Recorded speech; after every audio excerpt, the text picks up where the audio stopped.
And welcome back to ShopDog-Garage. We are going to drop that fuel tank, take those lights out, get this filler neck off, and depending on how long that takes, we may also think about pulling the wiper motor. I seem to recall that that's not very fun on this car, but it's been a while. Because when they're blasting, I may want to have him kind of hit this scale, you know, so we got to get this prepped for sandblasting. Found somebody who's willing to work with the engine in as long as I do all the taping work, which of course will include the transmission, any venting, obviously the air box here. We're going to have to tape all the inlets and outlets, and then probably wrap heavy plastic around everything just to make sure that all of this will work when we're done. So, oh yeah, that's the other thing. Got to pull these channels yet too. Forgot about those, but we're definitely going to blast behind those as well. So, a couple things to do. We only got a few hours. Let's get busy. All right, so we're going to go ahead and tackle these first. The screws so far have been coming out. You can't count on that on these though. All right, finally have all my screws out. He's almost got all of his, and now is the part where you start peeling off all the glue that seeped through. Unfortunately, it's part of it. Well, these are very glued in. There's a chunk of putty knife back here, so I guess I'll be buying some putty knives. Oh, it's proof that you can never overdo it. Holy monkeys. That was glued in there like crazy. You should see the back of that thing. Well, on the upside, I got this one off, and he's almost got that one. Not sure how we're going to tape off the headliner yet. I'm going to have to ask Harlan how we do that.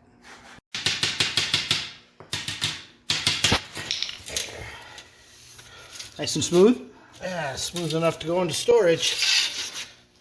This should come apart, but I sure don't want to. They glued it so well. I think we're just going to treat it very cautiously. Okay, we're starting to look at how we want to do this. So step the first, loosen the coupler, and pop that. I don't know if you guys can see it. Pop that wire, loosen the coupler. So you'll be working on that. And then, you know, standard GM, there's T-bolts here. And then I think that'll get us down far enough, because when we come here, you can see here's the return line, which we're going to want to label. I don't remember if they're labeled. And you can see I've got weather pack connectors up there and a ground here. I'm pretty sure there's a weather pack up on top as well. We could also just pull the hoses completely down right there. I just want to take a look, see what I think, and decide the best route here. Okay, so at this point, let me grab a light. We have our feed and return lines pulled. We have the ground pulled right here.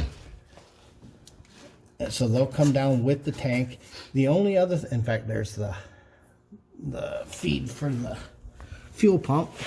So the only thing left is, see the tan wire right here?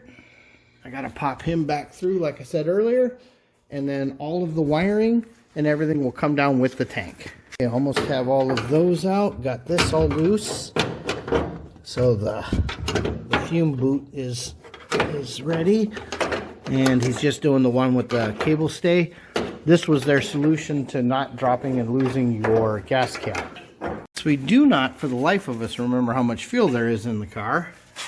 We got a jack on there for safety, and now we just got to pop those bolts down. Not a biggie. Didn't even spill any fuel. That came down with no drama. We're pretty happy about that. Yeah, this is the way these were way back when. This was a custom tank from Rock Valley. Okay. It looks a little weirder with the invisible, or the Wi-Fi fuel tank, as some people would say. But now we can finally get at those reverse lights. You can see it's just a couple bolts and they should slide out. So that was a lot of stuff that had to come out to make this panel clear. There. Bright work is off. Reverse lights are out. All the fuel stuff's out. This is really coming along. And we had to pull these, obviously, to do the to do the bright work. We got them sitting on for now. So before blasting, we'll get a different set of tires on here. Blasting is only the red. So we're probably going to tape off in here. You know, wouldn't mind seeing if you'll hit in here because, you know, it looks terrible. But don't want to do anything up here. Want to leave this alone.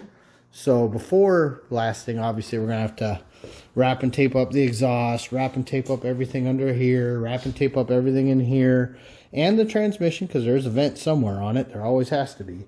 So just that kind of stuff. All right. There. That's not bad for a couple hours of work. Hey, look. Fat guy. All right.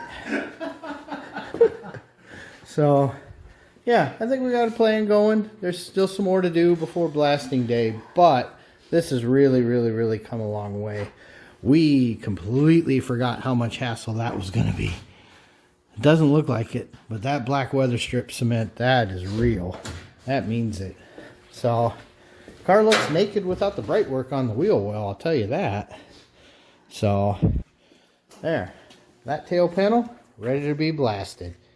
Anyway, thanks for watching.